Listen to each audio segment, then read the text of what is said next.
नमस्कार प्रिय दोस्तों, मैं दौलतराम सारस्वत आप सबका इस YouTube चैनल पर स्वागत करता हूं।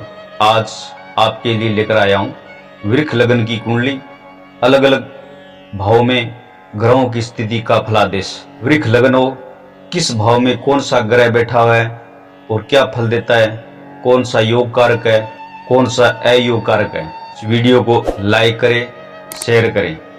वृक्ष लगन की कुंडली हो और 10वें और 9वें भाव का मालिक शनि, उसके साथ अगर सूर्य और बुध न हो तो यह योग कारक नहीं होता है, राजयोग कारक नहीं होता है। शनि के साथ में अगर सूर्य और बुध बैठ जाए तो यह राज कारक योग हो जाता है। वृक्ष लगन और चौथे भाव में चंद्रमा बैठा हो, चंद्रमा को बृहस्पति बुध पूर्ण दृष्टि से देखते हो तो ऐसे चंद्रमा योग कारक हो जाता है, शुभ फलदायी हो जाता है, अर्थात शुभ फल देने वाला हो जाता है। वृक्ष लगन वाले को चंद्रमा तीसरे घर का मालिक होने से साधारण तौर पर तीसरे घर का स्वामी पापी माना जाता है। इस लगन में बृहस्पति 8वें और 11वें का मालिक हुआ, इस कारण बृहस्पति भी पापी हुआ।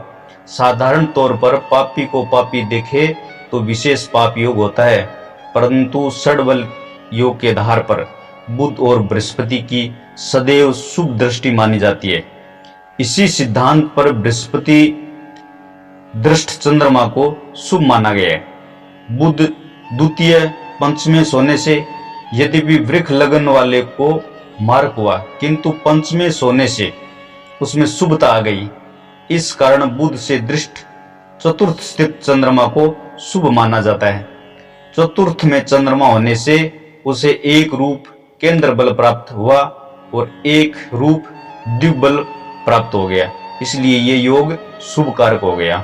वृक्ष लगन हो सप्तम में वृश्चिक राशि में मंगल हो तो ऐसा मंगल शुभदायक होता है, शुभ कारक होता है। वृक्ष लगन की कुंडली में 11वें भाव में मीन राशि का सूर्य और शनि बैठा हो तो जातक दीर्घायु और भाग्यवान होता है। यहाँ शनि 9 और 10 का स्वामी होने से और सूर्य चतुर्थ का स्वामी होने से चतुर्थेश 9 मेष तथा चतुर्थेश और 10 मेष का संबंध हुआ।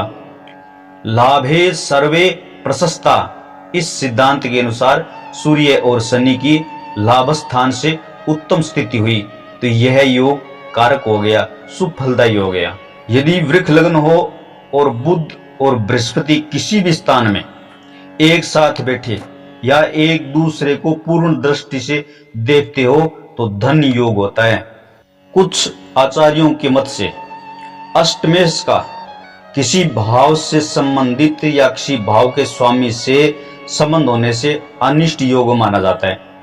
अष्टमेश की दृष्टि या किसी भाव की अष्टम स्थान स्थित उस ग्रह को बिगाड़ती है। यहाँ स्वाभाविक शंका भी होती है कि बृहस्पति 8वें और 11वें भाव का मालिक होने से बुध को देखकर या उसके साथ बैठकर धन योग कैसे उत्पन्न करेगा। इसका उत्तर यह है कि बृहस्पति लाभेश और बुध द्वितीयेश है, धनेश है, इस कारण इन दोनों का संबंध धन योग कारक हुआ। भिन्न भिन्न भावों में इन दोनों के बैठने से समान फल नहीं होगा। जितना उत्तम फल बुध के कन्या में होने से, क्योंकि दूसरे 5वें का मालिक उच्च राशि में 5वें में बैठा हो और बृहस्पति 11वें घर में मीन राशि का बलवान हो तो ऐसे बुध और गुरु को परस्पर पूर्ण दृष्टि से देखा जा रहा हो तो धन योग होता है, धन योग कारक होता है। अथवा बुध दूसरे घर का मालिक होकर दूसरे में बैठे हो और बृहस्पति 8वें का मालिक होकर 8वें में बैठा हो तो शुभ फल करेगा।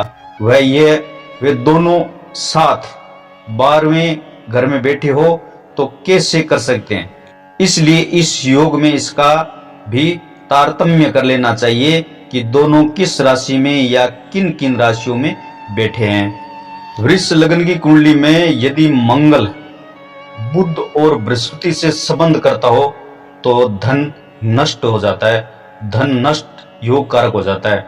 अर्थात बुध या बृहस्पति को या दोनों को मंगल चतुर्थ सप्तम या अष्टम दृष्टि से देखे या बुध बृहस्पति के साथ मंगल बैठा हो तो धन योग नहीं होता है। यहाँ कारण यह है कि मंगल 12वें घर का स्वामी है। 12वें घर से व्यय या धन से खर्च का विचार होता है।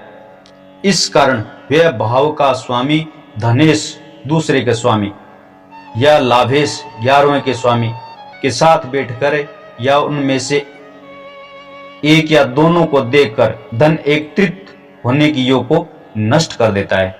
वृक्ष लग्न की कुंडली में मंगल बुध बृहस्पति का एक साथ में बैठ जाना, इनकी युक्ति हो जाना, तो बुध की महादशा जब आएगी, बुध का अंतर आएगा या बुध की महादशा आएगी, तो उस इंसान के, उस जातक के ऋण जरूर होगा, कर्जा होगा।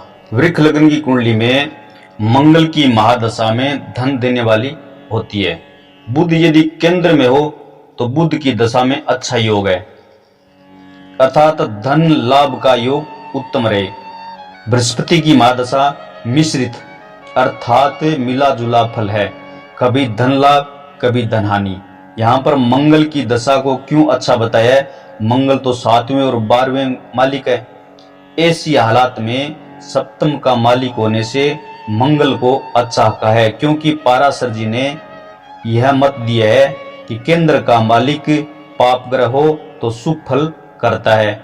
यहाँ भी ये विचार कर लेना चाहिए मंगल बैठा कहाँ है।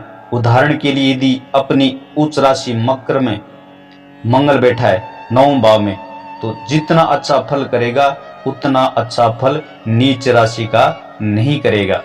अथवा अपनी राशि का होकर भी यदि 12वें घर में बैठा हो तो वैसा शुभ फल कारक नहीं है। यदि अष्टम में बैठा होगा तो चाहे पति की लाइफ इंश्योरेंस जीवन बीमा से रुपया दिला दे, परंतु पति की स्वास्थ्य के लिए अच्छा नहीं होगा। यदि 7वें घर का मालिक होकर छठे में बैठे हो तो पति से कलह करवाएगा। इन सब बातों का विचार कर लेना चाहिए। यदि पुरुष की कुंडली में 7वें घर का मालिक होकर छठे में बैठा हो तो अपनी स्त्री से कलह करवाता है। यदि बुध शुक्र लगन में हो और 7वें घर में बृहस्पति हो तो बुध की महादशा प्रबल योग कारक होती है। यहाँ पर यह है कि लग्नेश द्वितीयेश पंचमेश का योग हो गया। शुक्र षष्टेश भी है, किंतु एक ही ग्रह लग्नेश षष्टेश हो तो षष्टेश होने का दोष नहीं होता है। वृष लग्न की कुंडली में मंगल और शुक्र हो और 9 में मकर का बृहस्पति हो तो बुध तथा बृहस्पति की दशा में भाग्य उदय होता है। लग्न वालों को शुक्र की महादशा अच्छी जाती है, यह सामान्य नियम है। कारण यह है कि शुक्र पहले और छठे घर का मालिक हुआ। लगन का स्वामी होने से छठे के स्वामी होने का दोष नहीं होता है। पाराशर जी ने यह भी लिखा है कि मेष लग्न वाले जातक को मंगल अष्टम स्थान का स्वामी होने पर भी शुभ फल करता है, और वृक्ष लग्न वाले जातक को शुक्र छठे स्थान का स्वामी होने पर भी शुभ फल करता है। शुक्र की दशा में धनागम होगा, भाग्य प्रबल होगा, भाग्य उदय होगा। यदि वृक्ष लग्न में चंद्रमा हो तो जातक को विशेष धन योगनीय होता है। यदि क्षियोर लग्न में चंद्रमा प्रथम भाव से हो तो चंद्रमा भाग्य उदय करता है। और लग्न का मतलब हो गया नवमांश, त्रिशांश, दशमांश, सप्तमांश, षष्ठांश। इनमें लग्न भाव में अगर चंद्रमा बैठा हो तो भाग्य उदय करता है। यह जानकारी आपको कैसी लगी, आप अपनी राय जरूर व्यक्त करना। इस वीडियो को ज्यादा से ज्यादा लाइक और शेयर करना। जय गणेश।